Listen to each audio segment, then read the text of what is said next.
Please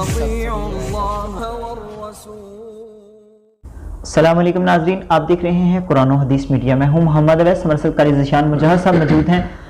جیسا کہ الحمدللہ ہم انبیاء کی ہسٹری لے کے آپ کے سامنے آ رہے ہیں، آج ہم جو ہے وہ تذکرہ کریں گے، آپ کے سامنے ناظرین کے سامنے رکھیں گے حضرت ابراہیم علیہ السلام کی ازمائش۔ اللہ نے ہم کو کیا ازمائشیں دی تھی، اور ہمیں بھی اگر وہ ازمائش ہے تو ہم صبر کیسے کریں۔ السلام علیکم۔ السلام۔ الحمدللہ وحدہ والصلاة والسلام علی من لا نبی بعد، اما بعد، اعوذ باللہ من الشیطان الرجیم، بسم اللہ الرحمن الرحیم۔ قال اللہ تعالی فی القرآن المجید وَإِذِ ابْتَلَى إِبْرَاهِيمَ رَبُّهُ بِكَلِمَاتٍ فَأَتَمَّهُ۔ ویسے بھائی اللہ رب العالمین نے تمام انبیاء کو آزمایا جی، ہر نبی کے اوپر آزمائش آتی رہی، بلکہ اللہ کے نبی صلی اللہ علیہ وآلہ وسلم سے پوچھا گیا کہ آزمائش زیادہ سخت کن کے اوپر آتی ہے، تو اللہ کے نبی صلی اللہ علیہ وسلم نے فرمایا الانبیاء، کہ سب سے پہلے انبیاء کے اوپر، الامثل فالامثل، پھر اس کے بعد ایمان کے اعتبار سے ہوتا ہے۔ جتنا اپنے ایمان کے اندر کوئی سخت ہے، اس کا ایمان پختہ ہے، پکا ہے، اس کے اوپر اتنی سخت آزمائش آتی ہے۔ اللہ، تو سب سے زیادہ ایمان جو پختہ وہ انبیاء کرام کا۔ سبحان۔ پھر آپ آگے دیکھتے چلے جائیں کہ انبیاء کے جو ساتھی حواری، اور جیسے محمد الرسول اللہ صلی اللہ علیہ وسلم کے اصحاب، ان کے اوپر کیسی آزمائشیں آئیں۔ پھر ان کے بعد آپ تبع تابعین کو دیکھتے جائیں، تابعین کو دیکھتے جائیں، اور آگے علماء، کچھ عرصہ پہلے کے علماء کو دیکھیں آپ کے، ان کے اوپر کیسی کیسی مشکلات، اور آج کیا صورتحال ہے۔ تو یعنی یہ ایمان کے اعتبار سے ہوتا ہے۔ تو اسی طرح اللہ رب العالمین نے حضرت ابراہیم علیہ السلام کو آزمائشوں کے اندر مبتلا کر کے چیک کیا۔ فرمایا وَإِذِ ابْتَلَى إِبْرَاهِيمَ رَبُّهُ بِكَلِمَاتٍ فَأَتَمَّهُ، کہ اللہ نے ابراہیم علیہ السلام کو آزمایا، چیک کیا۔ تو جن معاملات میں بھی اللہ نے آزمایا تو فَأَتَمَّهُ، وہ پورا اترے۔ اللہ، تو سب سے پہلے ابراہیم علیہ السلام، ہسٹری ہم مختصر بیان کر چکے ہیں، جی ہاں، تو مقصد ہمارا یہی ہے کہ کچھ نہ کچھ سبق مل جائے۔ جی بالکل۔ تو ابراہیم علیہ السلام نے جب دعوت دی توحید کی، تو اس وقت گھر سے اختلاف شروع ہو گیا۔ سب سے پہلے والد کو دعوت دی کہ آپ ان کو پوجتے ہیں، جی، بتوں کو، جن کو خود آپ اپنے ہاتھوں سے تراشتے ہیں، گڑتے ہیں، اور پھر اس کو سامنے رکھ کے، اپنے ہاتھ سے چیز بنا کے سامنے رکھ کے پھر اسی سے مانگ رہے ہیں۔ اللہ، تو آپ اس کو چھوڑ دیں، ایک الہ ہے تو اس کو پکاریں، جو میرا بھی الہ ہے اور آپ کا بھی الہ ہے، اور ساری کائنات کا، تمام مخلوقات کا الہ ہے۔ اب جب انہوں نے توحید کی دعوت دینا شروع کی تو کتنی آزمائشیں آئیں، اور انہی آزمائشوں میں سے ایک آزمائش یہ تھی کہ آپ کو کہا کہ گھر سے نکل جاؤ۔ اللہ، کہیں پہ کہا کہ لارجمنک، تو گھر سے نکلنا، وطن چھوڑنا، یہ بہت بڑی آزمائش ہے۔ بالکل۔ اب جو لوگ پردیس میں کام کرتے ہیں ان سے پوچھ کے دیکھ لیں، حالانکہ وہ اپنی رضامندی سے گئے، کسی نے دھکے مار کے تو نہیں نکالا، لیکن یہ صرف دین کی وجہ سے ان کو اپنا وطن، حضرت ابراہیم علیہ السلام کو اپنا گھر بار یہ چھوڑنا پڑا۔ لیکن انہوں نے اس کے اوپر استقامت اختیار کی کہ اللہ کی طرف سے یہ اللہ کا حکم ہے، توحید کی دعوت بھی اللہ کا حکم ہے، اور توحید کی دعوت کی وجہ سے مجھے آزمایا جا رہا ہے اور وطن گھر بار چھوڑنا پڑ رہا ہے، تو یہ بھی اللہ کی طرف سے، اس لیے انہوں نے اپنا گھر چھوڑ دیا۔ تو یہ سب سے بڑی آزمائش تھی حضرت ابراہیم علیہ السلام کے اوپر۔ اور شاید یہ ہسٹری کے اندر ہی بیان ہوا ہو کہ حضرت ابراہیم علیہ السلام نے فرمایا تھا کہ میں نے اللہ کے معاملات کو ترجیح دی ہے باقی تمام معاملات کو چھوڑ کر کے، تو اسی وجہ سے اللہ تعالیٰ کی محبت حاصل ہوئی مجھے۔ اب توحید کی وجہ سے گھر بار چھوڑنا پڑ رہا تو چھوڑ دیا۔ اب اس کے بعد آزمائشیں تو بہت ساری ہیں، لیکن ہم 2-3 بڑی بڑی آزمائشوں کے اوپر بات کریں گے تاکہ کلپ بڑا نہ ہو۔ اور جو دوسری اس کے بعد آزمائش تھی کہ وہ پلانک بنی جو ساری آپ کو چیخا کے اندر جلایا گیا، وہ بھی انہوں نے الحمدللہ کر کے قبول کیے۔ نہیں تو بڑے بڑے ڈول جاتے ہیں، بڑے بڑوں کے جو ایمان ہے وہ کم پڑ جاتے ہیں، کمزور ہو جاتے ہیں۔ لیکن جو بندہ اس کے اوپر ڈر جاتا ہے پھر اس کی مدد کے لیے آسمان سے فرشتوں کا نزول ہوا کرتا ہے۔ اللہ رب العالمین نے فرمایا ان الذین قالوا ربنا اللہ، بے شک وہ لوگ جنہوں نے کہا ہمارا رب اللہ ہے، تو یہ توحید ہی ہے۔ ان الذین قالوا ربنا اللہ ثم استقاموا، پھر اس کے اوپر ڈٹ گئے، پکے رہے، استقامت اختیار کر لی انہوں نے۔ تتنزل علیہم الملائکہ، پھر ان کے اوپر آسمان سے اللہ کی طرف سے فرشتے نازل کیے جاتے، اور وہ جو فرشتے جن کا نزول ہوتا ہے، جیسے کو آپ نے سنا کہ ابراہیم علیہ السلام جب چیخا کے اندر سے تو اللہ نے فرشتے بھیج دیے تاکہ وہ اکیلے پریشان نہ ہو۔ تتنزل علیہم الملائکہ اللہ تخافوا ولا تحزنوا، وہ کہتے ہیں کہ ڈرنے کی اور غم کھانے کی ضرورت نہیں۔ وابشروا بالجنۃ التی کنتم توعدون، اور پھر اس جنت کی خوشخبری بھی جس کا وعدہ کیا گیا۔ تو یعنی یہ اس بندے کے لیے جو اب توحید کا اعلان کرنے کے بعد، دوسروں کو پیغام دینے کے بعد اس کے اوپر ڈٹ گیا۔ تو آج اس سے ہمیں بھی سبق ملتا ہے کہ ہم اللہ کو پوجتے ہیں، اللہ کی عبادت کرتے ہیں، اللہ کی توحید کی دعوت دیتے ہیں، لوگ بڑے بڑے فتوے لگاتے ہیں، یہ گستاخ ہیں، یہ بزرگوں کو مانتے نہیں، یہ ایسے کرتے ہیں، گالیاں نکالتے ہیں، اور ایسے ایسے فتوے، ان کے پیچھے نماز نہیں ہوتی، پتہ نہیں کیا کیا لوگ باتیں کرتے ہیں۔ تو یہ بھی آزمائشیں، ان کو برداشت کرنا اور طریقے سے پھر ان کو ہینڈل کرنا اور لوگوں کو دعوت دینا، غصہ بھی نہیں کرنا چاہیے انسان کو۔ پر اس کے بعد پھر اللہ رب العالمین کی طرف سے جو آزمائش تھی کہ اللہ نے بڑے عرصے کے بعد آخری عمر کے اندر آپ کو اولاد سے نوازا۔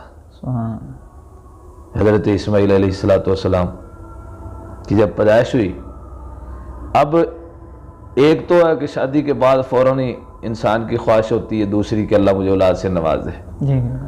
اب وہ ساری زندگی خواہش رکھتے ہوئے دل کے اندر تمنا آرزو آخری بڑھاپے کی عمر کو پہنچ چکے ہیں، تو اس وقت خواہش کو اللہ نے قبول کرتے ہوئے اللہ نے بیٹے سے نواز دیا۔ اب بیٹے سے نواز دیا، یہ تو خوشی تھی بڑی، لیکن ساتھ ہی یہ بھی پیغام دے دیا کہ ان کو اپنے سے جدا کر دو، علیحدہ کر دو۔ اب دیکھیں کہ اتنے عرصے کے بعد اولاد ملی ہے، حکم، لیکن ابراہیم علیہ السلام نے پھر بھی اس بات کے اوپر رہے، یعنی سوچ و بچار کر کے کہ اللہ نے دی ہے اتنے عرصے کے بعد، اب بھی وہی حکم دے رہا ہے کہ اس کو فلاں جگہ پہ چھوڑو،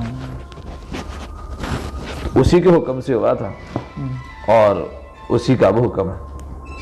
لیا اپنی بیگم کو ساتھ لیا اور ساتھ اپنے بیٹے کو اسماعیل علیہ السلام کو لیا اور سواری کے اوپر بیٹھے سفر شروع کر دیا۔ اور پھر جدھر چھوڑنا تھا وہ علاقہ کیسا تھا؟ آباد نہیں تھا، غیر ذی زرع، یعنی کھیتی باڑی، کوئی لوگ، گھر بار، کوئی وہاں پہ رونق میلہ کچھ بھی نہیں تھا۔ وہاں پہ ایک درخت کے سائے کے نیچے بٹھا دیا جدھر حکم تھا، اور چھوڑ کے جب واپس نکلنے لگے ہیں تو وہ بیوی جس کے ساتھ ہر انسان یعنی محبت کرتا ہے، اور محبت کتنی ہوتی ہے، اور پھر ایک نبی کی بیوی، اور پھر اتنا عرصہ ساتھ رہی، اور پھر اولاد کی محبت کتنی، یعنی محبتیں اور چاہتے ہیں کٹھی ایک انسان کے دل کے اندر۔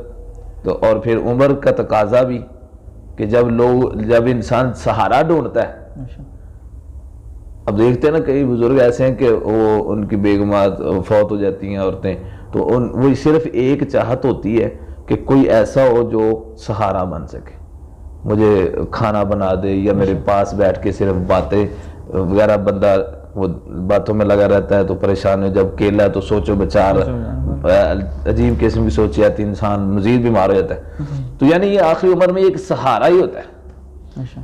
تو لیکن پھر بھی اللہ کے حکم کو مانتے ہوئے ان کو چھوڑ دیا وہاں پہ. اب واپس نکلنے لگے ہیں تو حضرت ہاجرہ علیہ السلام وہ پکار کے کہہ رہی ہیں، پوچھ رہی ہیں کہ ہمارا قصور کیا ہے، وجہ کیا ہے، یا اللہ کی طرف سے حکم ہے. تو جب انہوں نے کہا نا اللہ کی طرف سے حکم ہے، تو پھر وہ اس وقت واپس ایک ٹیلے کے پاس پہنچ چکے تھے. تقریباً نام بھی اس کا تذکرہ ہوا سنی ہے غالباً. اس ٹیلے کے پاس پہنچ چکے تھے. اس وقت حضرت ابراہیم علیہ السلام نے کہا کہ جس اللہ نے اس اولاد سے نوازا اسی اللہ کا حکم ہے کہ اس کو چھوڑ دو وہاں. تو پھر اب آگے سے ان کا صبر اور استقامت اور آزمائش کو پورا اترنا دیکھیں کہ اللہ نے ایسی بیوی دی کہ انہوں نے کوئی بحث مباحثہ کوئی ایسی بات نہیں کی، اللہ کے حکم کو قبول کیا. اب واپس آ گئے. یہ بہت بڑی آزمائش تھی. پھر اس کے بعد جو راشن دیا تھا ان کو وہ ختم ہو گیا، اور پھر وہ ایک علیحدہ واقعہ ہے، ٹاپک ہے. اب یہ دوسری بڑی آزمائش تھی. اب جب حضرت اسماعیل علیہ السلام بلوغت کو پہنچے، یعنی ابھی تک جوان نہیں ہوئے، ابھی وہ چل پھر رہے ہیں، تھوڑے سے بڑے ہوئے ہیں، تو اس وقت پھر خواب. اب یہ تیسری بڑی آزمائش کہ خواب آیا. خواب کے اندر دیکھتے ہیں کہ اپنے بیٹے کو اپنے ہاتھوں سے ذبح کر رہے ہیں. ایک بار خواب آیا، 2 بار اور 3 بار خواب آیا. اب یہ تو سب سے بڑی آزمائش تھی. اب چلو چھوڑ دیا تو یہ دل کے اندر تو بات تھی نا، دماغ کے اندر، کہ کچھ عرصے کے بعد یہ جب اللہ کا حکم ہوگا مل لیں گے، کٹھے ہو جائیں گے، رہیں گے کٹھے. اب جب یہ جو آزمائش ہے کہ ایک بندہ خود ذبح کر رہا ہے اپنے ہاتھ سے، تو اس کے بعد تو ساری امیدیں اور وہ ساری ختم ہو رہی ہیں. لیکن اللہ کے حکم کو مانتے ہوئے انہوں نے اس کے اوپر بھی استقامت کی، اختیار کی. اور جب اس چیز کے اوپر ان کو پختگی حاصل ہو گئی تو پھر اس وقت انہوں نے اپنے بیٹے کو بلایا. بیٹے کو بلا کر کے تو یہ ساری بات، پورا واقعہ قرآن نے اس کا نقشہ کھینچا ہے.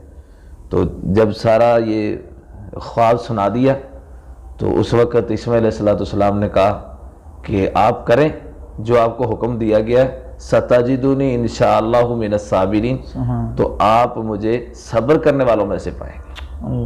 اب جب انسان اللہ کی ہر بات کے اوپر لبیک کہتا ہے، اس کے معاملات کو اپنے معاملات کے اوپر ترجیح دیتا ہے، اللہ کی بات کو پہلے اور مقدم رکھتا ہے، تو پھر انسان کو کہیں شرمندگی نہیں ہوتی. بالکل. وہ اولاد کا معاملہ ہو، وہ کاروبار کا معاملہ ہو، آزمائشیں تو ایک علیحدہ چیز. تو اب جب اس ابراہیم علیہ السلام نے، جب ان کے باپ نے ان کو حق بات سمجھاتے ہوئے بھی آگے سے ڈانٹا تھا، ڈپٹا تھا، اس وقت ان کے الفاظ یا آباتے کے تھے. اور اس کا صلہ، حالانکہ وہ تو مشرک تھے ابراہیم علیہ السلام کے باپ، اب اس کا صلہ کہ باپ کہہ رہا بیٹے کو کہ میں نے آپ کو ذبح کرنا ہے، تو بیٹا آگے سے کہہ رہا کہ ستجدونی انشاءاللہ من الصابرین، آپ کر گزریں جس کا آپ کو حکم دیا گیا، آپ مجھے صبر کرنے والوں میں سے پائیں. اب یہ تیسری بڑی آزمائش تھی. تو اس وقت ابراہیم علیہ السلام نے اپنی تیاری کی اور لے کے نکلے اور لا کے اسی طریقے کے مطابق جو خواب کے اندر دیکھا تھا لٹایا، اور وہ اپنے ذہن کے مطابق تو ذبح کر رہے ہیں، لیکن اللہ تعالیٰ نے پھر کیسی آسانی پیدا کی، ان کو بچا لیا اور اس کی جگہ کے اوپر ایک جانور کو. اور پھر اب دیکھیں اتنی بڑی آزمائشوں سے جب گزرے ہیں تو پھر اللہ نے مقام کیا کر دے دیا. فرمایا وَإِذِ ابْتَلَىٰ إِبْرَاهِيمَ رَبُّهُ بِكَلِمَاتٍ فَأَتَمَّهُنَّ قال انی جاعلک للناس اماما ومن ذریتی. تو آگے چل کے یعنی وَإِذْ جَعَلْنَا الْبَيْتَ مَثَابَةً لِلنَّاسِ وَأَمْنًا وَاتَّخِذُوا مِن مَّقَامِ إِبْرَاهِيمَ مُصَلًّى. یہ سارا جو پروٹوکول اور سارے انعامات اور یہ جتنی نعمتیں ملی ہیں جی یہ آزمائشوں کے بعد ملی ہیں. جیسے کہتے ہیں اِنَّ مَعَ الْعُسْرِ یسرا. پہلے کچھ تنگیاں دیکھنی پڑتی ہیں پھر اللہ ثانیہ عطا کر دیتا ہے. پہلے اللہ انسان کو آزماتا ہے اور پھر اگر انسان آزمائش کے اوپر پورا اترتا ہے تو اللہ ازیدنہ کو شکر کرتا ہے نا, یعنی تنگی کی حالت میں بھی شکر کرتا ہے, اور اگر بہتا مل گیا تو پھر شکر بھی ادا کرتا ہے. وہ شکر کس انداز میں یہ علیحدہ ایک ٹاپک ہے. تو بہرحال یعنی اللہ پھر اس کی عزت کے اندر بھی اضافے کرتا ہے, اس کے مال کے اندر بھی اضافے کرتا ہے, اس کی اولاد کے اندر بھی آزماتا بھی اسی طرح. فرمایا وَلَنَبْلُوَنَّكُمْ بِشَيْءٍ مِّنَ الْخَوْفِ وَالْجُوعِ وَنَقْصٍ مِّنَ الْأَمْوَالِ وَالْأَنفُسِ وَالثَّمَرَاتِ وَبَشِّرِ الصَّابِرِينَ. کبھی مال لے کے, کبھی دے کے, کبھی اولاد دے کے, کبھی اولاد چھین کر کے یعنی فوت کر کے, مختلف انداز میں وہ اللہ آزماتا ہے. تو جو اس کے اوپر استقامت اختیار کر لیتے ہیں, پورا اترتے ہیں, تو پھر ان کے لیے اللہ خوشخبری وبشر الصابرین. ہمارا کانسیپٹ یہ ہے کہ کچھ چیز مل گئی تو ٹھیک ہے, نہ ملی تو مایوس ہو گیا. ٹھیک ہے, اب جب تک تو آ رہا ہے مال بڑے خوش, تو جب وہ جانا شروع ہو گیا کسی وجہ سے تو اللہ کے گلے شکوے. بیمار ہو گئے, جب تک تندرستی ہے تو پھر کچھ ہی یاد نہیں ہمیں. اب جب بیمار ہو گیا انسان تو پھر اللہ کے گلے شکوے. تو جی یہ جو آزمائش ہے نا یہ اللہ کی طرف سے مومن بندے کے اوپر آتی ہے. تو نبی صلی اللہ علیہ وسلم نے فرمایا کہ اس کے انسان کے دین کے مطابق اس کو آزمایا جاتا ہے, حتیٰ کہ آپ نے فرمایا کہ انسان کو کوئی بھی تکلیف ہوتی تو اس کے بدلے کے اندر اس کا گناہ اللہ ختم کر دیتے. اور یہاں تک کہ آپ نے فرمایا ایک کانٹا بھی کسی انسان کو مومن کو چبھتا ہے تو اس کی جو تکلیف ہوتی ہے اس کے بدلے میں بھی اللہ اس کے جو گناہ ان کو ختم کر دیتا ہے. حتیٰ کہ آپ صلی اللہ علیہ وسلم نے فرمایا, حدیث کے اندر الفاظ موجود ہے کہ انسان دنیا کے اوپر ایسے چلتا پھرتا ہو جاتا ہے کہ جیسے اس کے اوپر کوئی گناہ رہ ہی نہیں گیا. یہ جو ہم پریشان ہو جاتے ہیں نا, بخار چڑھ گیا, سر درد ہو گئی, یہ پریشانیاں, لوگ ایسے بھی کہتے ہیں, میں نے خود سنا ایسے الفاظ کہتے ہوئے, ساری بیماریاں اللہ نے ہمارے لیے رکھی, ساری تنگیاں اور پریشانیاں اللہ نے ہمارے لیے رکھی. بالکل ایسے ہی کہتے ہیں. یہ ساری جو غربت ہمارے حصے میں آئی تھی. ایسے لوگ پڑھے لکھے عقیدہ توحید رکھنے والے ایسے لوگ ہیں کہ جن کی زبان سے ہم نے یہ الفاظ سنے ہیں کہ وہ کہتے ہیں یہ ساری غربت ہمارے حصے میں آئی تھی. تو یہ جو ایسی باتیں ہیں نا کہ غربت ہمارے حصے میں آئی تھی, تو یہ اللہ کا گلہ ہے, اللہ رب العالمین کا اس کے اندر ہم شکوہ کر رہے ہیں. بالکل. تو نبی صلی اللہ علیہ وسلم نے فرمایا کہ ایک کانٹا بھی اس کو چبھ گیا ہے تو اس کی جو تکلیف ہوئی ہے تو اللہ اس کا گناہ مٹا دیتا ہے. بلکہ ایک حدیث کے اندر نبی صلی اللہ علیہ وسلم کے فرمان کے مطابق کہ انسان کو جب آزمایا جاتا ہے, اس کی آزمائش ہوتی ہے, تو اس کی آزمائش کی وجہ سے اللہ اس کے گناہ ایسے جھاڑ دیتا ہے جیسے درختوں سے پتے گرتے ہیں. تو ہمیں اگر کوئی آزمائش آ گئی دین کے معاملے کے اندر, تو نیکی کرتے ہوئے ہم توحید پرست ہیں, تو ہمیں یہ عقیدہ رکھنا چاہیے کہ اللہ کی طرف سے آزمائش ہے, اس کے اوپر انسان کو استقامت اختیار کرنی چاہیے. تو انشاءاللہ اس کے بدلے میں اللہ پھر بعد کے اندر آسانیاں پیدا کرے گا, نعمتوں کے اندر اضافہ کرے گا. تو ہمارے لیے آج کے ٹاپک میں یہی سبق ہے کہ ہمیں دین کے معاملات کے اندر چلتے کام کرتے کوئی بھی ہمیں تنگی آئے, پریشانی آزمائش آ جائے تو ہمیں پریشان نہیں ہونا چاہیے, بلکہ اس کو قبول کر کے اس کے اوپر استقامت کی اللہ سے دعا کرنی چاہیے اور کوشش بھی کرنی چاہیے. بہت بہت شکریہ جی. کر صاحب ہمیں اس سچویشن سے آگاہ کر رہے تھے. اگلے پروگرام میں پھر حاضر ہوں گے, تب تک کے لیے ہمیں اجازت دیجیے. اللہ حافظ. دعوت قرآن و سنت اپنی یہ پہچان ہے.